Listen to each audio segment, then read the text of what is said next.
الله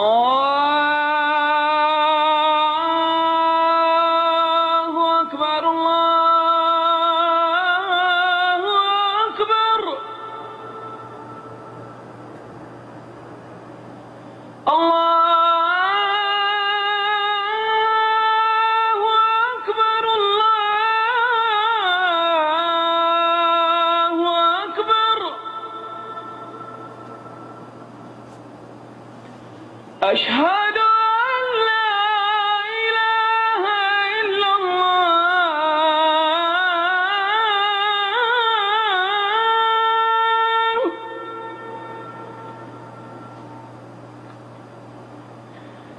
أشهد أن لا إله إلا الله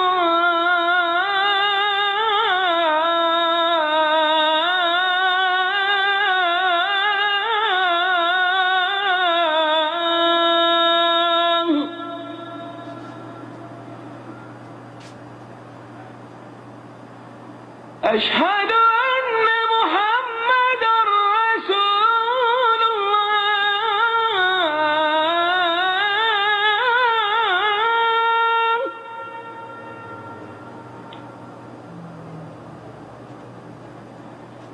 أشهد أن محمدا رسول الله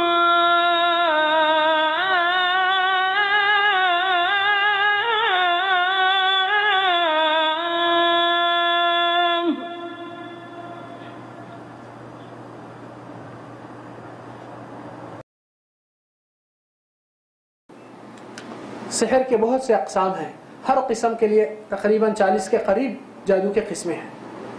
جس میں سے ایک جادو جو شوہر بیوی کے درمیان جدائی ڈالتی ہے، ایک جادو انسان کو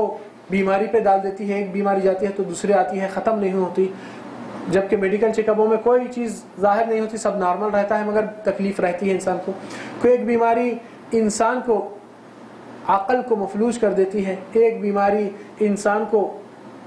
وسوسے اور خیالات میں زیادہ الجھا دیتی ہے، ایک بیماری انسان کو اللہ تعالیٰ کے حکم سے اولاد میں رکاوٹ ڈال سکتی ہے، اور ایک بیماری ایسی بھی ہے سحر میں جو انسان کو اپنی زوجہ سے استمتاع جو مباشرت ہے اس کا حق نہیں حاصل ہو سکتا ہے، اس میں بھی ربط باندھ دیا جاتا کہ محسوس کرتا ہے وہ کمزوری ہے مگر وہ کمزوری نہیں ہوتی، اس کو ربط کہا جاتا ہے. بعض بیماری سحر میں ایسے بھی ہوتے ہیں جو انسان کسی انسان کے قابو میں ہو جاتا ہے اور اس کو پتہ نہیں کہ اس کے سامنے منہ کیوں نہیں کھلتا ہے، ہر چیز جو کہتے ہیں اس کے پیچھے چلے جاتے ہیں اندازوں، اور یہ جادوگر اس چیز کو بہت استعمال کرتے ہیں. بعض لوگ پیشنٹ نہیں رہتے مگر جیسے یہ جادوگروں کے پاس پہنچتے ہیں تو ان کے قابو میں کرنے کے لیے یہ لوگ ایسی چیز دے دیتے ہیں کہ زندگی بھر ان کی یعنی خدمت اور مفاد چلتے رہے. جادو میں اور بھی ایسے اقسام ہیں جو انسان کو خوابوں میں یعنی ہمیشہ محسوس ہوتا ہے کہ کوئی چیز ہو چکی ہے اور اس کو حقیقت میں فیل ہوتا ہے کہ وہ کر چکا ہے، اور تخیل میں حد سے زیادہ محسوس ہوتا ہے کہ وہ چیز ہو چکی ہے جبکہ اس نے وہ چیز نہیں کیا ہے. اور یہ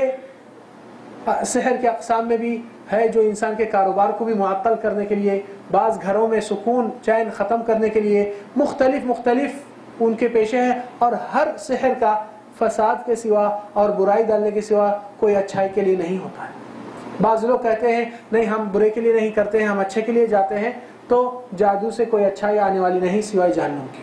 یہ ذہن میں رکھ لیں. پھر اس کے اندر کچھ بات ہے جو لوگ علاج کے لیے اپنے آپ کو بچاؤ کرنا چاہتے ہیں.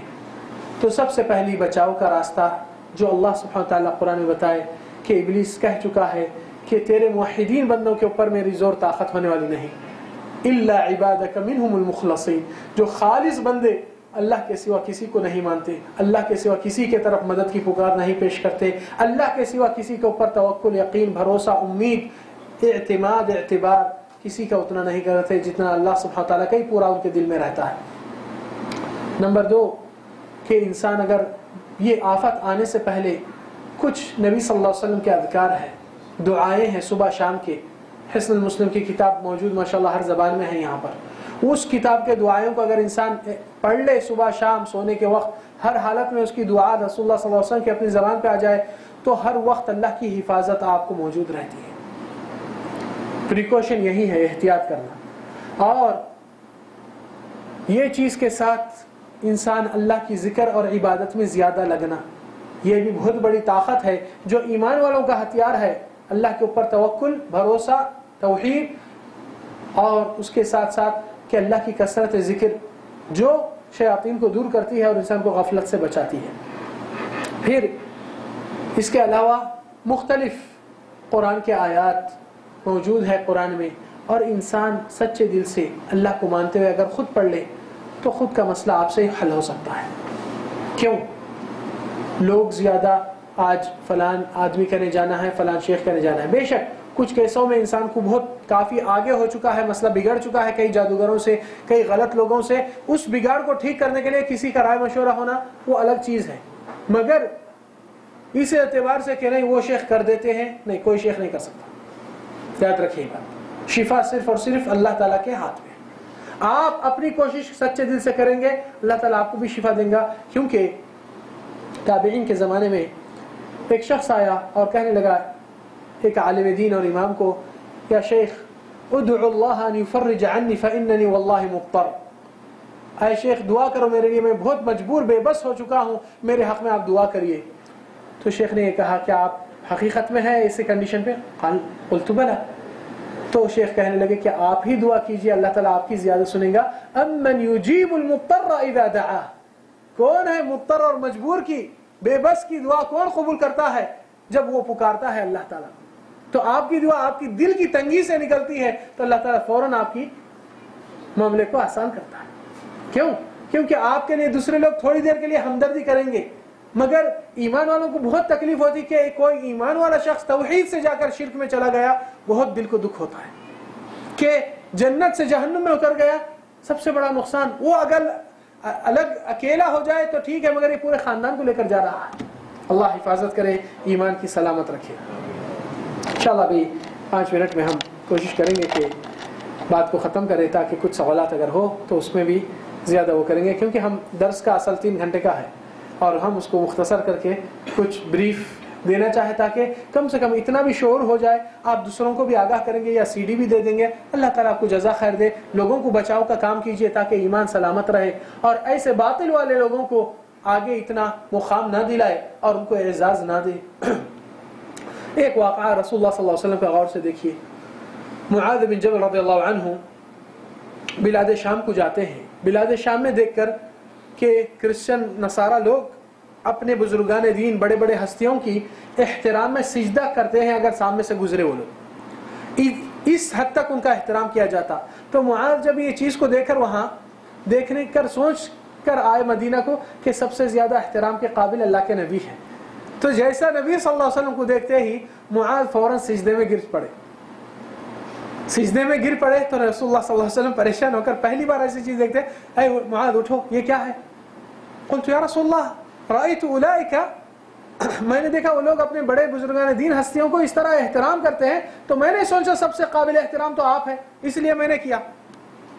تو نبی صلی اللہ علیہ وسلم کیا کہتے ہیں، غور سے سنیے۔ آپ صلی اللہ علیہ وسلم فرماتے ہیں، جو حدیث مشہور ہے سب کے سامنے، مگر یہ واقعے سے آئی تھی وہ حدیث، یا معاذ، اے معاذ، لو كنت آمرا احدا ان يسجد لاحد، اگر میرے پاس یہ گنجائش ہو جائے کہ میں حکم دوں کسی شخص کو کسی کے لیے سجدہ کرنے کے لیے، تو بیوی کو کہتا تھا اپنے شوہر کے لیے سجدہ کیجئے، شوہر کا اتنا بڑا مقام ہے، مگر وہ گنجائش مجھے نہیں ملتی ہے۔ مگر یہ جادوگر حضرات کیا کرتے ہیں، آپ کو بغیر قدم بوسی کے نہیں ملتے، جھک کے ہی ملنا ان سے۔ کیا بات ہے، رسول اللہ بولتے ہیں نہیں کرنا ہے، گنجائش مجھے نہیں، ان لوگ پوری گنجائش نکال لیتے، رسول کی بات کدھر، ہم کدھر۔ اور پھر نبی صلی اللہ علیہ وسلم کی بیٹھک دیکھیے، رسول اللہ صلی اللہ علیہ وسلم جس محفل میں بیٹھتے تھے، باہر سے آدمی اعرابی دیہاتی آتا دیکھتا ہے اور کہتا ہے ایکم رسول اللہ، تم میں سے کون ہے اللہ کے نبی؟ کیا مطلب کہ نبی کے پیچھے کوئی پنکھا دے کر ہاتھ پہ گدے پہ رکھ کر دباتے مالش کرتے کوئی نہیں تھی،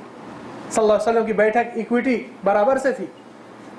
تو یہ معتبریاں جو آج یہ لوگ دکھاتے ہیں، اس کے باوجود بھی لوگ ان کے چال میں اور ان کے جال میں اس طرح پھنستے ہیں۔ یہی 2 الفاظ کافی ہے کہ رسول اللہ کی بات کو توڑا جا رہا ہے اتنی آسانی سے، جو نبی کو گنجائش نہیں، یہ لوگ اپنے لیے گنجائش نکالتے ہیں۔ تعجب کی بات ہے، اللہ رحم فرمائے۔ تو